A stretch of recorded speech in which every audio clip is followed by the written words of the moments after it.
So I was reading, not the way that like LeBron reads, right? Like where it's like on page one, shit like that. I was really reading. This is a true story I came across. I want to say this story is from around like 1985, 1984, 85, something like that. And there was this sensei, right? He had the, his dojo going on and things like that. And every like Wednesday, he would have something where it was like, you know how rap has like open mic? This was like an open fight, open challenge, whatever. The people just want to come in and test their skills, see what's going on. Now, in order to come there were certain rooms you had to get to. And it's like, yo, you can't go in the black belt room if you ain't the black belt. You got to go with a gray belt at or whatever the colors, however it, shake out. This one dude just wasn't hearing it. He wasn't hearing it. It was just like, yo, nah, I'm not with it. I'm telling you, maybe I got the great joint on or whatever, but I belong over there. Cause a ruckus, a kerfluffle and all that. You know what I mean? Whatever you want to call it. And the sensei was just like, yo, nah, he got to go. I don't usually turn people away or none of that, but he got to go. Like, nah, we warriors over here. He should know, B. He should know. That goes on. Now, I'm not saying they stole the idea from him, but I'm just saying a couple years later, you get the Shinobi game that popped up, all because he said he should know, B. He was just trying to let him know, like, he should know the rules and the protocol of how to act and conduct himself in my establishment. And it was just like, they heard that and they ran with it. Now, that sensei's name was Monte Ellis, if you didn't know. The great. Well, there's a Monte, there's a way. What can I say, man? We back in the building, baby. It's episode 10, All for the Love. It's the big hairline. I'm in the building. I'm in here with producer Bethany. I almost called her Professor Bethany again. I may just have to start calling her Professor Bethany. She got the glasses on and all that, and she conducting shit, so maybe that's just what I got to start calling her now, But we here. We got a couple things to get to, man. We got a very fun show. I was joined by an absolute legend. A legend pulled up to the pod, man. I don't have anything but great guests. The homies pull up, and we had a legend in the building today. I'm talking about Rsonist from The Heatmakerz, the legendary Heatmakerz. We talked about a lot of things, man. I gave him my top 5 Heatmakerz DipSet joints. He graded my list. We talked about a lot of things, man. A lot of things. A lot of gems was dropped, you know what I mean? So stick around for that, I guess the best place to start here is 21, can you do something for me? Can you hit a little rich flex for me? Hey, listen, I'm going to tell you right now, I haven't listened to anything but Her Loss since it dropped. This album is everything I wanted it to be and more. And usually, I wasn't necessarily the biggest 21 Savage fan. He had some joints here and there where I was like, yo, it's undeniable joints. But man, he got busy on this. And I don't want this to sound like disrespect or like unfair criticism, but I think Drake is the best thing to happen to 21. He already had his own fan base. He already has, kind of like a cult following, so to speak, because, people swear by his music. But there was another audience of people who just kind of, either they missed it, it just wasn't for them or whatever. And when he started doing joints with Drake, even when you go back to the joint they did called Sneakin' a couple years ago, that was one of the joints where it was like, oh, nah, I like this. I need some more of that. You look up now, they got, the Jimmy Cooks joint. And it's like, wait, damn, can we get a Drake and 21? And they collabed on 21's album as well. So it's like, what's going on? So on this album, you can kind of hear the influence. You can kind of hear, like, on the hook, Hours in Silence. When you first listen to it, you can't tell that that's not Drake. You think that's Drake on the hook. That's 21. That's 21 on there going crazy, vocally and all that. You heard? He really doing his thing. So I really do honestly think that this is one of the best collabs that we've had in recent, memory. I think LeBron with the black mask on is how I would describe Drake on this album. He's acting up. He's going crazy. He's fully embracing his villain role. He's fully embracing like, oh, y'all don't fuck with me? Let me give y'all a couple more reasons not to fuck with me. It's all good because we going on tour anyway. We selling out arenas anyway. So nah. Like that's how it felt. This is how the music felt to me. Now I'm going to tell you, Drake has a lot of these moments, right? You got Diamonds Dancing from the joint with him and Future. You got Jaded from Scorpion. And now you got Hours in Silence where he's going absolutely crazy. He's talking the talk that we know and love Drake for, man. Like man, I don't know how else to describe this shit, man. Back Outside Boys is my shit. I played that at very crazy levels. Now, when I take my daughters to school in the morning, I usually try to play like some old school R&B, some Mary J, some Sade. You know what I'm saying? Throw some A. Marie in the joint and all that, you know, mix it all up. You feel me? The second they get out that car, man, I'm listening to my shit, man. I played Back Outside Boys probably 10 times, dog. Like, it's on repeat. Like, it's just an incredible song. But shout out to them, man. The album is great. Speaking of great albums, by the time you get this episode, we will have KD3 by Nas and Hit Boy. They have yet to miss. We got King's Disease 1 a couple years ago. We got King's Disease 2. Then we got Magic to end the year. And now we got KD3. Now, as of right now, it doesn't look like there are any features on the album. They put out the track list. And, you know, these are some very, very Nas kind of titles. Like the one of them is called Once a Man, Twice a Child. That's kind of a callback to the song he had, Second Childhood, right? So I'm sure he's going to give us that on steroids now in 2022. You know, he got, it's some, shout out to Nas too for being probably the coolest nigga of all time. Like, you got dudes like Rakim and Kane and all that, LL, you know what I'm saying? He's up there. But shout out to Nas because Nas, he made that fade famous. And now he got the braids on top of the joint, the dreads and all that, and he still look cool. He don't look like he's trying to fit in, or he don't look like he's trying to chase a trend or none of that. He's just a cool guy. He really is. So shout out to him. Shout out to him and Hit Boy. I can't wait for this. By the time you guys get this episode, I will be calling this album a classic. I told y'all before, do not at me. I don't want to have a conversation with you. It's just what it is. They don't miss. And this right here wasn't on the docket, but I do want to talk about it because it's on my mind. All these years, everybody's been so fixated on the fact that LL Cool J started a song off saying that they called him Big Ellie, and they couldn't believe it, right? They couldn't believe it. I'll say this. I can believe they called him Big Ellie. Maybe they didn't, but I can believe it because, you know, the LL, right? Cool. Why has nobody mentioned that the very next line he said Big Silly? And he said Big Silly. He made Silly fit to rhyme with Ellie. So never mind the Ellie part. Never mind that part. But Big Silly? Who was calling you Big Silly? And why you let him? You seem like a guy that can handle himself in hand-to-hand combat. Why you let them call you Big Silly? And then you said Big Sele. Like Selly? Like self? Like what you... I'm confused. But I'm more mad at people for not bringing that up. The Big Ellie shit I could understand. I can buy that even. I believe it. But Big Silly? All right.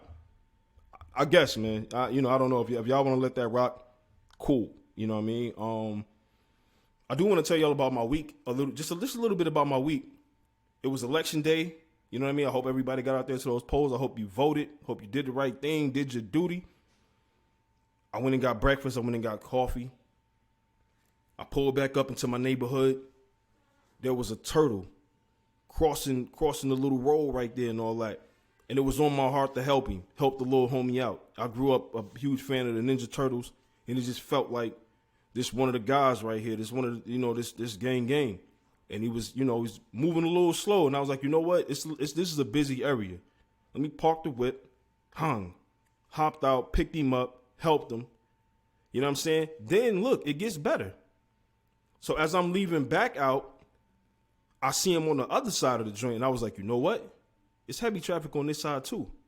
Park the joint, hop out, help him again. Now I'm sure if he could talk, he probably would have been like, yo, good looking out, OG, or good looking out, big homie, or whatever he wanted to call me that day. You know what I'm saying? But more of the story is I helped him out. You know what I'm saying? We're never too busy to help out our fellow reptile. You know what I'm saying? Feel me? Like, he needed some help. He needed a hand right there. You know what I mean? So I helped him out, man. I felt better, for that. And I went to go vote. I'm an adult. I did a lot of adult shit that day, man. Like, coffee is some adult shit, bro. Coffee helped the turtle, and I voted. Come on, dog. I need a tax break or something at this point. They got to do something for me. Like 21, you know what I'm saying? You do something for me, you hear me? It's just what it is, man. That shit is infectious. Like I've been saying that shit in my head like nonstop. I really have, man. A lot of people are kind of sad right now too because the McRib is on his farewell tour. McRib is on his farewell tour. Like, remember when Draymond told Paul Pierce, they don't love you like that, man. You think you Kobe, they don't love you like that. But they do love this McRib like that. They do. Because Boosie, this man Boosie really sat there and was like sad about this. He was really sad about this. And now I have to find I gotta find the post. I have to find the tweet. So Boosie, he's hurt. Like he's heartbroken. It made me feel sad for him. I'll read you the tweet. He said, McDonald's, y'all hurt my damn feelings. That's damn spelled D-A-M. Please don't retire the McRib, prayer hands. It's like a B-Day present every year for Scorpios who like McRibs, green check mark. Don't do it. Hope I didn't just eat my last McRib, shaking my head. Now, on the surface, maybe that just sounds like just a tweet. It's just a funny tweet, whatever. You got to remember, Boosie was on death row before. Boosie has faced a lot of things in his life, and he stood tall through all of them. But the McRib is his breaking point. So you have to understand that this McRib is serious business. I don't know what they putting in the sauce or the bun or the onions or the pickle or whatever. But I really do want somebody to love me the way that Boosie loves the McRib. We should all aspire for that level, of love and just like adoration. And you know what I mean? Have somebody go to bat for you the same way Boosie did for this McRib is crazy. This man done been through real shit. You understand? He from Baton Rouge. And the McRib is his breaking point? It's time we start investigating and seeing what's going on with this shit, man. You know what I mean? Honestly. I'm here to speak for the people. You know what I'm saying? On a serious note, though, I do want to get serious with y'all. You know what I'm saying?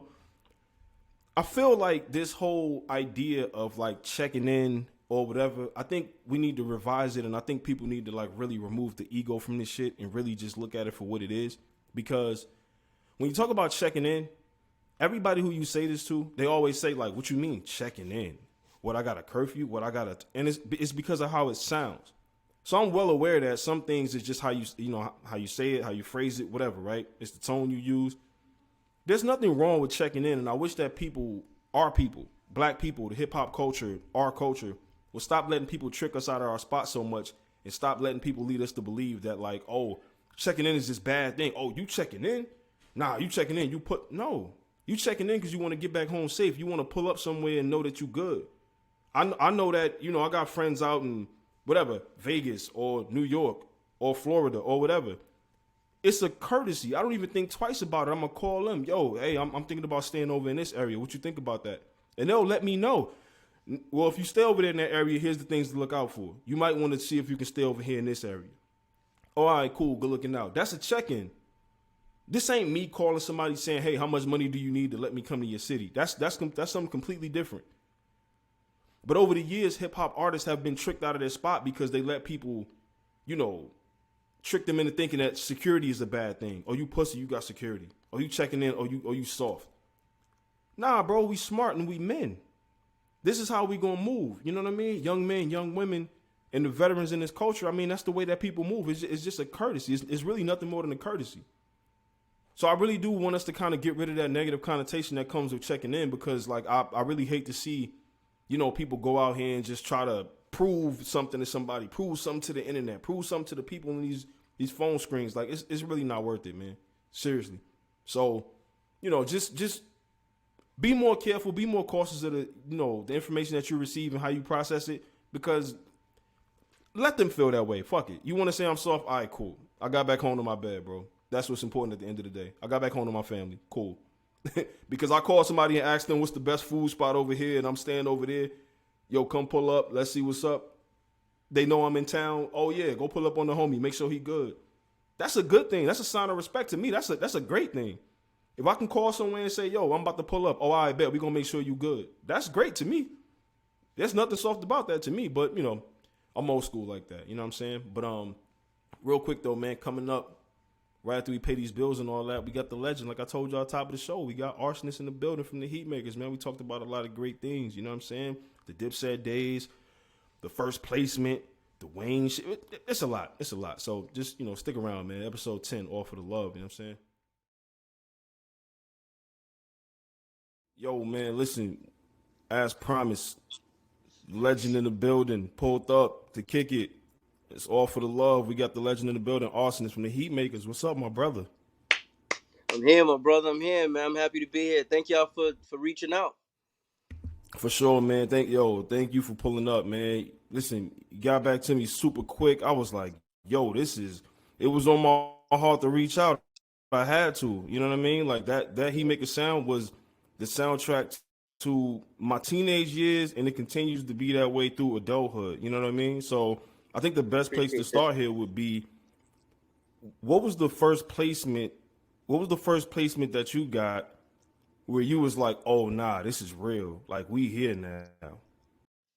I'm gonna tell you a crazy story. I probably never told any. Like, one of the first placements I really got that kind of fell through at the last moment because 50 had ended up getting shot. But I actually had a placement with 50 early, like before 50 was 50. You know what I'm saying? And when he was with Trackmasters, and I think he ended up getting shot around the time, and then that fell through. But then my first real official placement was with Cannabis. Yeah. That's classic. That's over 20 years ago. What is that? Yeah, 2000 that was 99. maybe? 99. So that was 20. 99, yeah. Yeah, Oh nah, 23 years ago. 23 years ago. that's crazy. And here we are 23 years later, and you're still around, you're still active, you're still on the scene, and that Heat Maker sound, like I said, just continued, just to elevate. And one of the albums that people credit Wayne with having a classic Right. is the Carter 2. And the Heatmakerz on there twice. I don't know if people know that or not, but they're on the Yeah, I don't think, intro, yeah, and then a they lot on of people receipt. don't know Like, that. those are the two highlight songs from the joint. How did that come about? Uh at this time, I think a friend of mine, my man British, who manages Cam right now, he had reached out to me. This was like 2004, I want to say. He reached out to me. He's like, "Yo, Wayne is working on an album. He wants some shit." And this was like in March. So I gave him a CD with like maybe 10 joints on there. This just goes to show you how far back it is. I gave him a CD. Gave him a CD with like 10 joints. And I didn't hear back from Wayne until the beginning of November. You know what I'm saying? So it was like about, what's that? April, May, June, July, August, September, October, about 7, 8 months until I heard from him. And then he was like, "Yo, we putting out the album. I need you to send these files like ASAP. We'll take care of all the business in X, Y, and Z." And I literally found out I was on the Carter 2 maybe about 2 weeks before the album came out. So big shouts to my man British for putting that together. And so, like you said about the, shout out to Wayne, of course, shout out to Wayne, or always. What I'm really more interested in, because my favorite shit ever is DipSet music. Like, that's just what it is for me. Like, it's top of the food chain for me. And the Heatmakers are responsible for the DipSet sound. But how did that connection come about? Like, what was the first interaction to make, to get everything going? Honestly, it was kind of crazy because that was never really the goal, was to get to Dipset. It was kind of to get to somebody in the industry. So what happened was, we were working with this group in North Carolina that used to rap, and we were trying to get them on the radio. So somebody put us in contact with somebody that could help get their music on the radio, and that person at the time happened to be Cam's manager. So when we met him and we did some business with him, he's like, "Yo, what do y'all do?" I said, "Yo, we produce." So he was like, "Let me get some beats." So I always walk with beats on me. So I had a CD with about, like, I want to say about 12, 13 beats on there. Gave it to him, and they picked, off of that CD, they ended up picking about 8 or 9 records, about 8 records that ended up on Diplomatic Immunity, from I'm Ready to More Than Music. You know what I'm saying? There was a bunch of stuff on that CD. And that's kind of how it all happened, man. Like, I'm giving you the Cliff Note version, the short version, but that's really the story. Yeah, yeah. Yeah, and I'm Ready is in my top five. You know what? Let me just do that right now. Let me give you my top five. I want you to rate this Right. list, right? My top five Heat Maker production when it comes to Dipset. Let me get, in no particular order. I have I'm Okay. Ready, The I DipSet agree. anthem, Killer I Cam, agree. Okay. The Bigger Picture, and DJ Enough freestyle. Those are good picks. Those are good picks. As far as like the beats go for me, like I pick it on how, not, I don't want to say complex, but how the beat made me feel when I made it. Like I'm Ready's at the top of the food chain for me. Because when I made that beat, I literally sat there and listened to it by myself for 2 hours in a dark studio, just on repeat, just lit, because I couldn't believe. I know it sounds weird, but I couldn't believe what I was hearing because around that time, people weren't making beats that sounded like that, if that makes sense to you. But yeah, I'm Ready's definitely up there. Dipset Anthem, just because of what it did for my career, is up there. Killer Cam, because of the way that record came together. I agree with you on that. The crazy part is a lot of people say DJ Enough freestyle, and that's been getting a lot of traction over the years as far as like people's favorite records. But like me, I just love records like I like love records like Shatters and more gangster music, and certain records to me hold a special place because I know what it was like putting that record together and where I was at the time, and just everything. I'm big on feelings when it comes to music. Like if music doesn't have any feeling to it, it's just kind of, it's just white noise to me. You know what I'm saying? So, and like Who Am I? Who Am I is one of my favorites too, just because of the vibe of that record. But nah, Shots is one of those. It's one of them ones. You know what I mean? It's one of those songs that I think may get overlooked in the grand scheme. You know what I mean? Because a lot of people love like just the ones that rose to the top. But that's one of them joints right there. But my list really is like The Bigger Picture. It's hard for me to pick a favorite Cam song, but that would be the one for me. The Bigger Picture. Like it's just What, the Bigger Picture? yeah, that's the one for me. Like he was the way he was talking on that, how he was in the beat. I It's remember really the that beat. studio session. That's the Word? crazy. I remember that studio session. I'm like, yo, Oh, you who gotta is tell he me about talking that. about? I just honestly I didn't know who he was talking about because I brought the beat to the studio. He was like, yo, I fuck with this. He told the engineer like, yo, load this up, and he goes in the booth and he said, you mad because the game fucking with me? You mad because the game fucking? I'm Yeah, like, yo, worse who than the that. fuck Yeah. is this? Yeah, you know what I'm saying? Call the garage, the soda holder, something the color Coca-Cola, some stupid shit. I'm Oh like, my God. Yeah. somebody must have pissed him off because he was going crazy that day. I He don't went really crazy. know. To this day, I really don't know who he made the song for, but he went crazy.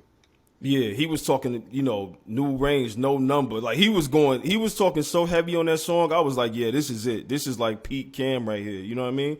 And over Yeah. Heatmaker production, it just makes so much sense. So, when you talk about the Heatmaker's legacy, it's usually attached to Dipset. But then I look up now and I see you doing the class. You teaching and all that. Like, tell me Yeah. how that came about. What inspired you to do that? I mean, I don't want to make it sound like I do it often. I probably do it once every 2 years, maybe once a year. You know what I'm saying? I do it Okay. because throughout the year, people will ask me like, "Yo, can I send you music? Can you let me know how you feel about it?" Like they'll send me a beat, like, "What should I change? How can I make this better?" Whatever the case is, and instead of answering everybody one by one, I do these classes to kind of see who's serious. You know what I'm saying? Because Yeah. and to be honest with you, somebody said some fly shit online yesterday, like, yo, he must need the money while he's doing these classes. I don't make any real money off these shits. Like, I charge people $300. You understand? Yeah. Like, I can't do nothing with that. The reason I charge people is to see who's serious. You understand? Because if I made the class free or I made it $50, you'd have all types of bozos walking in trying to waste my time. So I put a price tag on it so that I can kind of weed out the bullshit. You know what I'm saying? So Yeah. I'm just saying that to whoever sees this, they know that I don't. That's not a come up for me. I do this strictly as a give back to people that fuck with my music and people that want to learn. So that's why I do it. But again, I guess to answer that just answered your question. I do it because I want to give back to people that might not know as much as me. And when I was at Yeah. that stage, I wish I had somebody like myself to ask and talk to. You know what I'm saying? So I do it for that reason. Yeah, no, absolutely, and I think it's wild that people go right to the money route because it's like, oh, it's the money. It's like, nah, it's for the love. Like you see, this platform is called All for the Love. It's And, for the and love. let's be real. If I needed the money, I'd sell some fucking jewelry. You think I'm gonna throw a class and wear Yeah, thousands and thousands of dollars worth of jewelry when I could just sell some of this shit and be right back? Like, I yeah. I don't need the mean, money. The whole situation is I'm doing it as a give back to people that fuck with me. You know what I'm saying? Yeah, word. No, that and that make all the sense in the world to me because it's like as much as people talk about, oh man, people blow up and they get big and they don't reach back, they don't look out, and it's like, well, this is what I'm doing right now. Like this is Right. what it looks And when like. you look out, guess what? No price tag is good enough. If I would have charged niggas Right. $20, would have been too much. It would have been like, Yeah, oh, yeah, she yeah. trying to get do this shit for free. You know And what it then would if have I'm been? like, all right, cool. It would have been he only charging 20. What's that? It's like you said, there's nothing good enough. If it's free, they're gonna be like, Yeah, oh, it's some bullshit. It's yeah, $300, or we doing it for the money. So it's like, but you know, what I think it is. I think it's because people are so they're not used to seeing love. So when they see it, it's unfamiliar and it's uncommon. So they're like, oh, nah, what is this? yeah. The- And there's always in their head, there's always an ulterior motive. They never think that yeah, you're doing something just to be genuine. You understand? Like, yeah, but again, I don't care how certain people feel about it. I do it for the people that really need the insight and need the help. I do it for them. You know what I'm saying? yeah, for So sure, for I'm cool sure. with that. I saw recently, you posted a picture of, the late great Takeoff. Rest in peace to Right. him. What do you remember most about just being around him, sharing just some time and energy with him? I just remember he was cool as shit.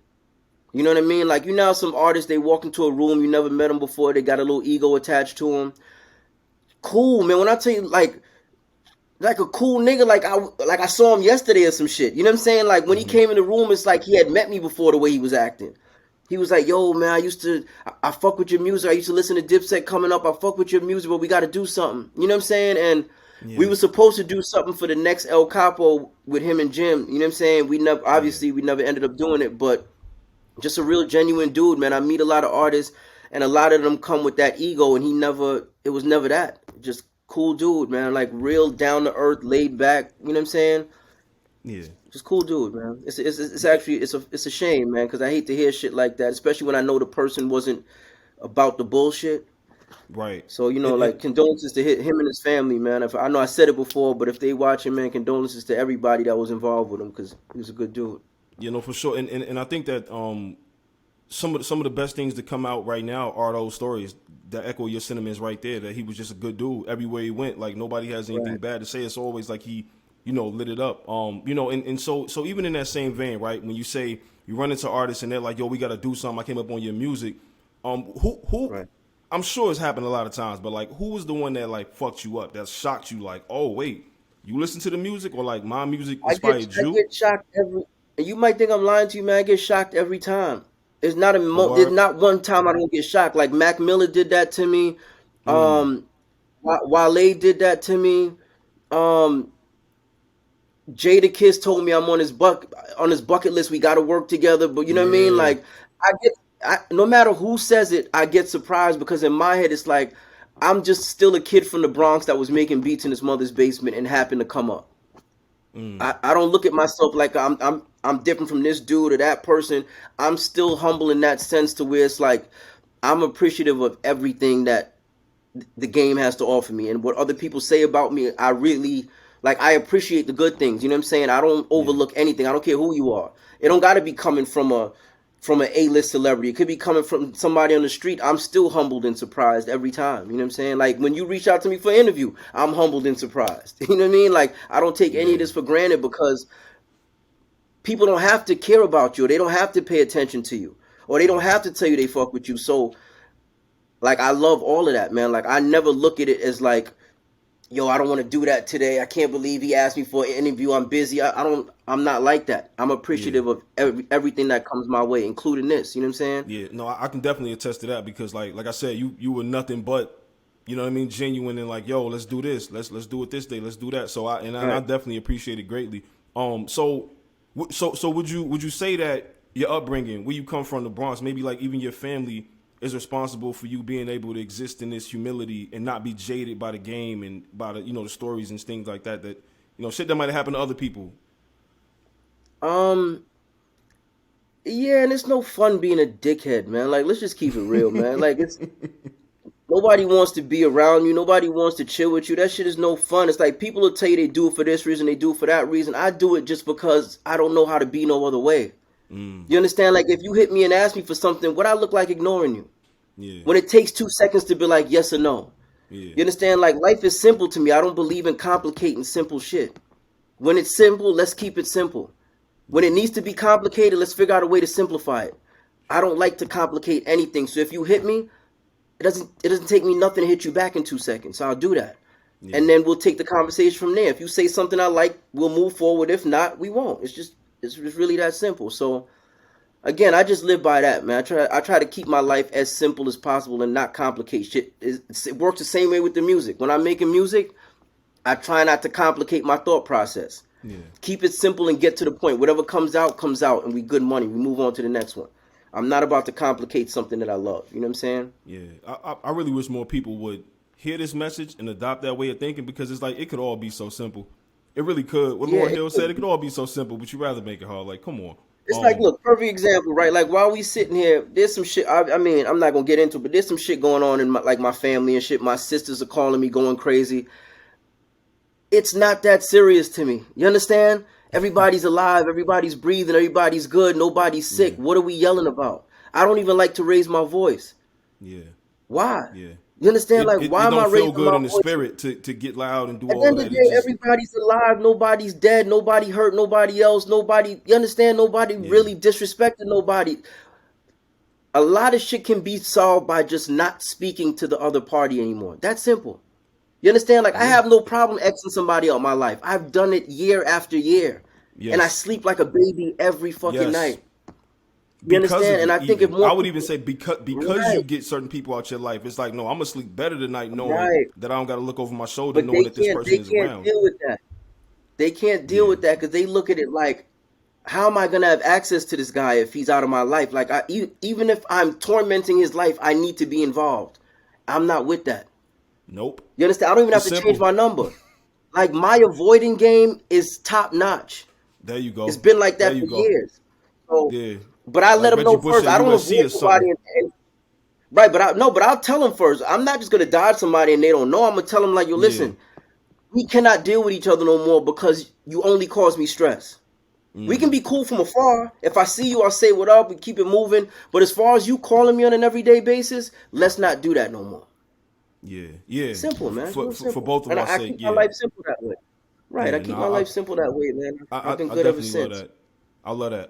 You know, and you said something interesting about like even the way you approach music, right? I know a lot of rappers when they write, like a lot of times they go through a couple different phases where it's like they rap like this at one point and then until they figure it out. Did it take you kind of, you know, a decent amount of time to figure out your production style, or did it just kind of come natural?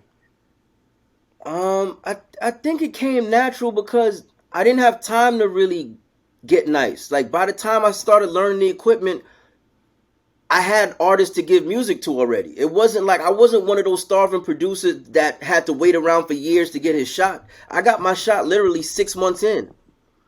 So I didn't have time to figure out what my sound is. I just made music and eventually it formulated into my sound, but I never had a chance to give it any thought. So when people ask me that now, it's like I just work with what I had, and what you hear is the end result. You know what I'm saying? Yeah. So I didn't have time to make a sound. The result is like, we look behind you right now, you see all the plaques and all of that. Like, I mean, I'm sure you had to manifest that kind of shit in the beginning. You know, get all of that. All of that. A lot of times people talk about manifesting things and they leave out the part where you actually have to do the work. You know what I'm saying? Like where it's like, I want to speak these things into existence. About manifesting things. My first studio in my mother's basement, right? I don't know if you're familiar with a preacher by the name of Noel Jones, right? I wasn't really familiar with him. I ran into something he was doing on TV back in, like, I want to say 99, right? It was some late night ministry thing. And the part that I caught was when he said, everything that you want is yours already. It's been promised to you. It's up to you to go get it, right? So in my studio, I put a sign that said, it's been promised to you. Go get it. And I had that sign up for years while I'm making all the DipSet shit. I stared at that sign for about 5 to 6 years. And I believe everything that sign said. Whatever is yours, it's there already. You just got to go pick it up. Some people don't even have the fucking drive to go pick it up. That's true. I got more than enough drive to go pick it up. And I've been doing that shit for years. You understand? So when people complain about, yo, you put me on, you're not helping me out, you're lazy.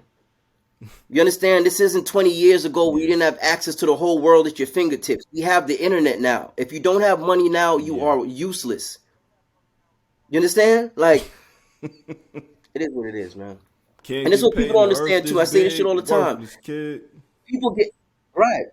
People get mad. They say, "Yo, this person using me or they're using me." If you cannot be used, you're useless. You understand that? You see how simple that shit Simple. sounds? If you cannot be Simple. used, you're useless. You need to be used in this life. You should pray that somebody uses you. Because if you don't get used, you are useless. So my whole life I live by that. You can't ask me to do something and I feel a way about it, because if I didn't have the talent, you wouldn't be asking me to do it. So use me. But understand that comes with a price tag. You understand? Like, but of course, Yeah, use me there you all day. go. It's all good. Yeah. Yeah, nah, this is yo, producer Bethany. Look, I knew Arsonist was a producer. I didn't know he was a jeweler as well. Like, oh, these gems around and all that. You know what I mean? And look, man, real quick before we let you go, before we get you out of here, Mm-hmm. when you hear Cam, Jim, Joel's, anybody from the set, what's your favorite story or the story that pops into your head? Like, oh, this one time this happened. Like, what's one of your favorite memories, favorite stories from the DipSet days?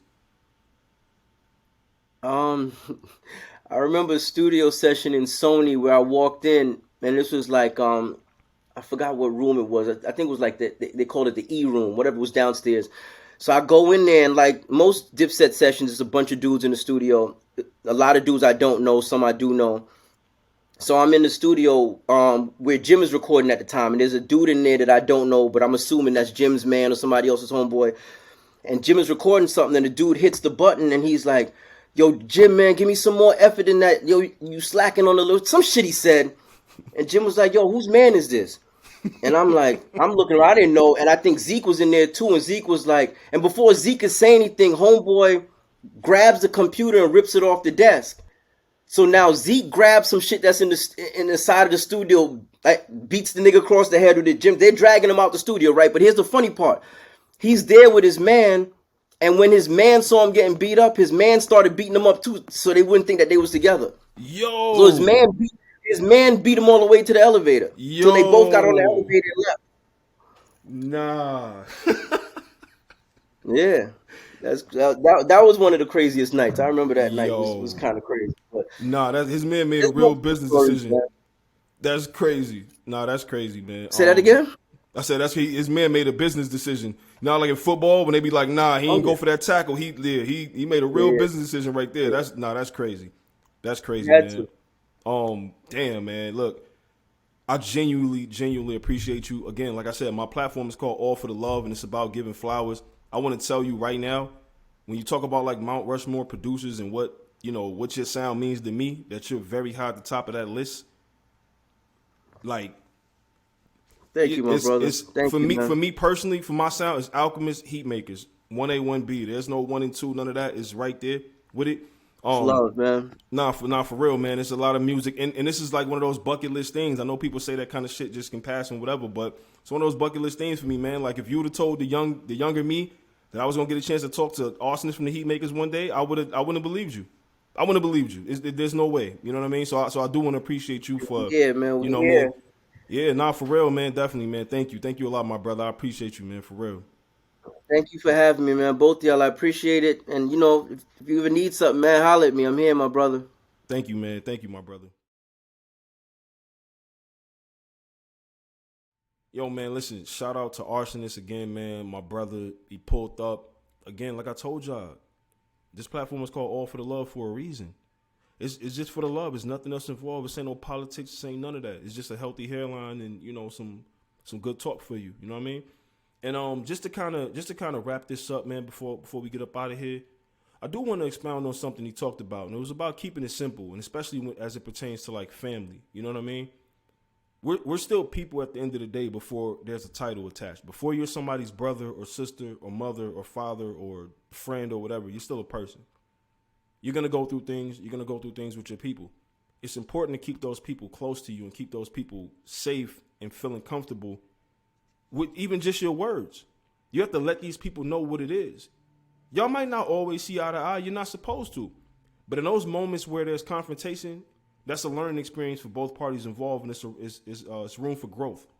You know what I'm saying? Whether it's you and your kids, you and your niece and nephew, you and your parents, you and your peers, your coworkers, your friends, it's a moment to just stop and simplify things. The same way Arsonist said, like to keep my life as simple as possible.